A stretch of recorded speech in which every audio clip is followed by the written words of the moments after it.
नहमदुहु व नसल्ली अला करीम अम्मा बाद फौज़ बिल्लाहि मिनश शैतानिर रजीम बिस्मिल्लाहिर रहमानिर रहीम। बहुत से लोग मुझसे सवाल करते हैं कि सर आप रशिया और यूक्रेन कॉन्फ्लिक्ट को इतने सीरियसली क्यों ले रहे हैं कि जंग तो यूरोप में है, आपको इनका फिक्र क्यों है, इनका पाकिस्तान पर क्या इफेक्ट हो सकता है। और ये रेगनल वारें होती रहती हैं, जैसे दुनिया में जंगें होती रहती हैं, ये तो रेगनल वारें हैं, वो तो यूरोप में है और हम एशिया में, इसका क्या इफेक्ट हो सकता है पाकिस्तान पर। अगर आपने ये सोच रखा तो एक बात याद रखें कि आपका ये खुद कुछ सोच होगा, आपका ये खुद कुछ पॉलिसीज होंगे। अगर आप इनकी फिक्र ना कर रहे हैं और अगर आप इसके पीछे पॉलिसी ना बना रहे हैं तो आपके ये खुद कुछ पॉलिसीज होंगे। और हम आपको बताएंगे कि रेगनल वार की असर क्या हो सकता है। थोड़ा सा हम आपको मादी में लेके जाएंगे और तारीख की तनाज़र को समझे बगैर आप ज़माने हाल की जंगें और उनके मक़ासद को नहीं समझ सकेंगे। इसलिए हम आपको तारीख की जंगों को बताएंगे। आपको पता है पहले जंग अजीम ये किसने स्टार्ट करवाई? ये सियोनी ने स्टार्ट करवाई। इसका मकसद क्या था पहले जंग अजीम का? ये कहाँ से स्टार्ट हुआ था? पहले जंग अजीम जो 1914 से शुरू हुआ था, आपको पता है ये कैसे लगा था? सारियों में एक सर्बन को गोली मार दी गई, शहजादे को गोली मार दी गई और वो तो गोली मार दी गई, वो तो मर गया। अब पूरा ऑस्ट्रो हंगेरियन जो रियासत है वो आग भड़क उठी। तो ऑस्ट्रो हंगेरियन ने रूस के खिलाफ कार्रवाई शुरू कर दी। रूस को बचाने के लिए इंग्लैंड कूद पड़ा, इंग्लैंड को बचाने के लिए उसको फ्रांस कूद पड़ा। अब वो खिलाफत ओस्मानी जर्मनी और ऑस्ट्रो हंगेरियन का एम्पायर को साथ देने शुरू कर दिया। अब इतना जंग बढ़ चुका था, आग इतना बढ़ चुका था दुनिया में, कोई भी चीज किसी के कंट्रोल में न रह चुकी थी। सब कुछ धर्म भरम हो चुका था, करोड़ों की तादाद में लोग मर गए और पूरा यूरोप तबाह बर्बाद किया गया। आपको पता है ये तो लोग ऐसे समझ रहे थे कि ये रेगनल वार है, सबने ऐसे इग्नोर कर दिया इन वारों को। हम आपको बता रहे हैं कि ऐसे आप चीजों को इग्नोर ना करें, यह आपकी गलत फहमी होगी और आपकी ये गलत खुद कुछ सोचे होंगे अगर आप इनके बारे में फिक्र नहीं कर रहे हैं। तो जब पहले जंग अजीम लगी, पहले जंग अजीम का मकसद ये था कि यहूदियों को फलस्तीन में आबाद किया जाए और सियोनियों का मकसद ये था। जब पहले जंग अजीम लगता है तो पूरा फलस्तीन को तबाह किया जाता है और जो खिलाफत उस्मानिया जिंदा है वहां पर मुसलमानों को डिवाइड किया जाता है। मुसलमानों को फिरकावारियत, लिसानियत और मुसलमानों को तहजीबों में डिवाइड करके मुसलमानों आपस में लड़ाते हैं, मुसलमानों को खत्म करना चाहते हैं, डिवाइड करना चाहते थे।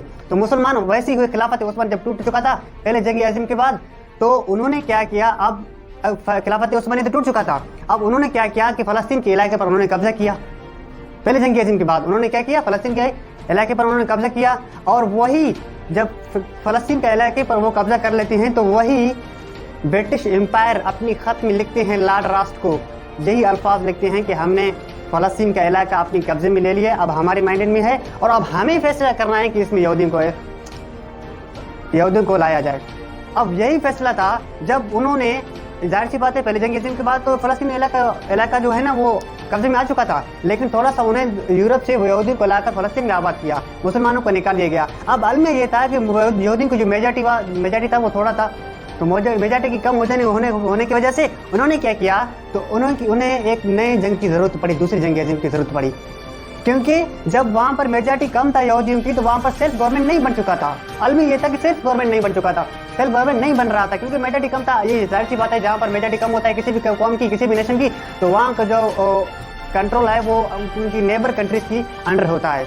यही हुआ था यहूदियों के साथ भी। अब क्या था, उन्हें सियोनियों को एक गवर्नमेंट चाहिए था इसराइल के नाम से। अब उन्होंने क्या कराई, दूसरी जंग अजीम का आगाज कराई। उन्होंने जर्मन को, जो जर्मनी है उसने पोलैंड पर हमला किया। आपको पता है जर्मनी ने कैसे पोलैंड पर हमला किया? जर्मनी तो खत्म हो चुका था पहले जंग अजीम के बाद। वही सियोनियों ने सोचा कि जर्मनी के पास पहले जंग अजीम के बाद उन्होंने देखा कि जर्मनी के पास कुछ है और उन्हें अपने साथ रखकर उन्हें कुछ ही सालों में उन्हें न्यूक्लियर पार्ट बना दिया। अब ये अलमिया होता है जो भी कंट्री है वो थोड़ा सा न्यूक्लियर पार्ट बन चुका होता है तो वो अपनी एटीट्यूड दिखाने लगता है। जब उन्होंने एटीट्यूड दिखाने लगा, जर्मनी ने पोलैंड पर हमला कर दिया, काफी तादाद में लोग मर गए और उसके बाद जो है ना दूसरी जंग अजीम का आगाज हो चुका था। अब अलमिया ये था कि जर्मनी खत्म हो चुका था, लेकिन जर्मनी को उठाने के लिए वही सियोनी थे। वही सियोनियों ने कोशिश किया कि जर्मनी को हम ऊपर लेके आए ताकि पोलैंड पर हमला कर सके, और पोलैंड पर हमला कर सका, पोलैंड को बचाने के लिए ये कूद पड़े, दूसरी कंट्रीज कूद पड़े और ये हुआ दूसरी जंग अजीम का आगाज हो गया। अब क्या हुआ, दूसरी जंग अजीम के बाद हो गया। अब क्या हुआ, दूसरी जंग अजीम के बाद तीन बड़े जो है ना जो बड़े ताकतवर कंट्रीज खुद को जमीन पर खुद को खुदा समझ रहे थे वो सिर्फ सिमट गए। एक ब्रिटिश एम्पायर, ऑटोमन एम्पायर और ऑस्ट्रो हंगेरियन एम्पायर था। ये तीन बड़े एम्पायर जो जमीन पर खुद को खुदा समझ रहे थे वो सिपाही सिमट गए। तो अब 100 साल के बाद उन्हें एक तीसरी जंगी अजीम की जरूरत है। तो उनमें काफी सारे वेपन्स यूज हो रहे हैं, मॉडर्न वेपन्स हो रहे हैं, 3 किस्म की वेपन्स वो यूज हो रहे हैं वहां पर। एक मॉडर्न वेपन्स जो हम गन्स वगैरह कहते हैं, दूसरा बायोलॉजिकल वेपन और तीसरा है फूड जीनोसाइड प्लान। ये तीनों वेपन्स के साथ वो तीसरी वर्ल्ड वार कराना चाहते हैं। अब उनको जरूरत है क्योंकि इस कॉन्सेप्ट के साथ कि बिल्ड बैक बेटर के नाम से उन्हें तीसरी जंगी अजीम की जरूरत है। वो दुनिया को चेंज करना चाहते हैं। वो कुत्ते खुद बैठे हैं अमेरिका में, अमेरिका खुद को कुत्ते को पता नहीं है कि ये क्या प्लान बना रहे हैं, उसके लिए वो सवाल खड़ा कर रहे हैं। खुद को पता नहीं, इंशाल्लाह उस पर भी सवाल आएगा। लेकिन ये जो आप सियोनी देख रहे हैं, ये सियोनी शैतान से भी बदतर है। शैतान एक इंसान पर हमला कर लेता है लेकिन ये करोड़ों की कातिल हैं, उनको पता नहीं है। तो शैतान से भी वो बदतर है। अब उन्हें तीसरी जंग अजीम की जरूरत पड़ी। तीसरी जंग अजीम उन्होंने कहां से स्टार्ट करवाई? उन्होंने स्टैंड किया, यूक्रेन को रशिया के खिलाफ स्टैंड किया। एक बात याद रखना कि ये रशिया और यूक्रेन का जंग नहीं है, बल्कि इनको सिंपल में ये कहता हूं कि ये रशिया और नेटो का जंग है। इन दोनों के बीच में जंग है। यूक्रेन को तो उन्होंने एक बकरा बना दिया और उनके सामने खड़ा कर दिया।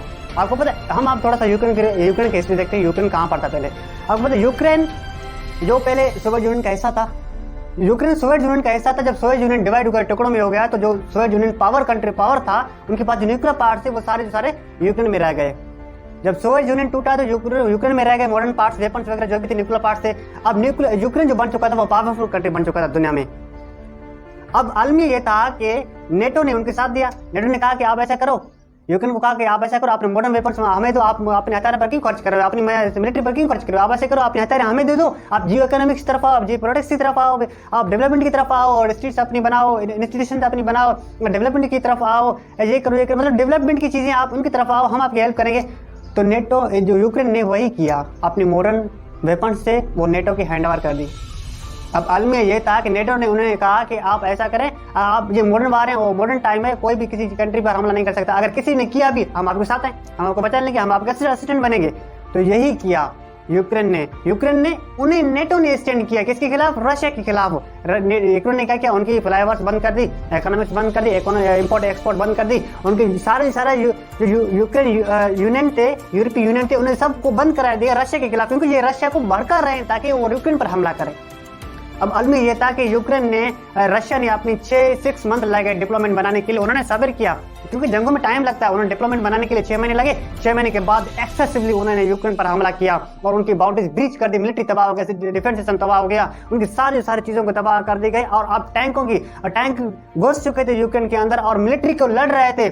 अब उन्होंने, क्योंकि वो आपको पता है यूक्रेन का जो सदर है वो एक मस्करा है, क्योंकि उनसे काम करवा रहे हैं, वो सियोनी है, उन्हें एक एक्टर चाहिए, एक विलेन चाहिए अपनी काम करने के लिए।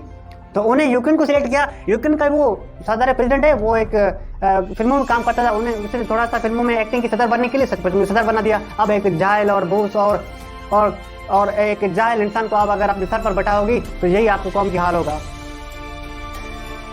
ठीक है, वो उन्हें एक विलन चाहिए थी, उन्होंने सिलेक्ट किया यूक्रेन को। अब यूक्रेन में एक्सेसिवली रशिया ने अटैक किया और उनके सारा सिस्टम तबाह कर दिया। रशिया जो यूक्रेन का यही विचारते हैं कि यूक्रेन भी वो लास्ट स्टेज आएगा, वो बर्मा, फलस्तीन और इराक जैसा बन जाएगा, उनके पास कुछ नहीं रहेगा। और आप देखें कि यूक्रेन ने क्या किया, सप्लाई चेन, क्योंकि आपको पता है कि जो सियोनी बेटे हैं बड़े काम करवा रहे हैं। उन्होंने इकोनॉमिक्स तब्दील कर दी, इकोनॉमिक्स बंद कर दी, सप्लाई चेन बंद कर दी। उसके नतीजे में गुस्सा, फ्रस्ट्रेशन, एंगर वगैरह ये सब कुछ वजूद में आई। उनकी बाद सियोनी ने 3 बड़े फ्लैश पॉइंट निकाले हैं। सरजेद कहते हैं कि उन्होंने 2 फ्लैश पॉइंट निकाले, मैं कहता हूँ उन्होंने 3 बड़े फ्लैश पॉइंट निकाले हैं। एक तो फ्लैश पॉइंट ये है कि यूक्रेन को स्टैंड किया गया रशिया के खिलाफ। दूसरा फ्लैश पॉइंट ये है कि ताइवान को अब स्टैंड किया जा रहा है चाइना के खिलाफ। और तीसरा फ्लैश पॉइंट ये है कि इंडिया को स्टैंड किया गया है पाकिस्तान के खिलाफ। ये तीनों फ्लैश पॉइंट है। जंग कहीं से भी शुरू हो सकता है, लेकिन एक बात याद रखना कि it is the beginning of third world war. ये बिगिनिंग है थर्ड वर्ल्ड वार की। जंग कहीं से भी स्टार्ट हो सकता है।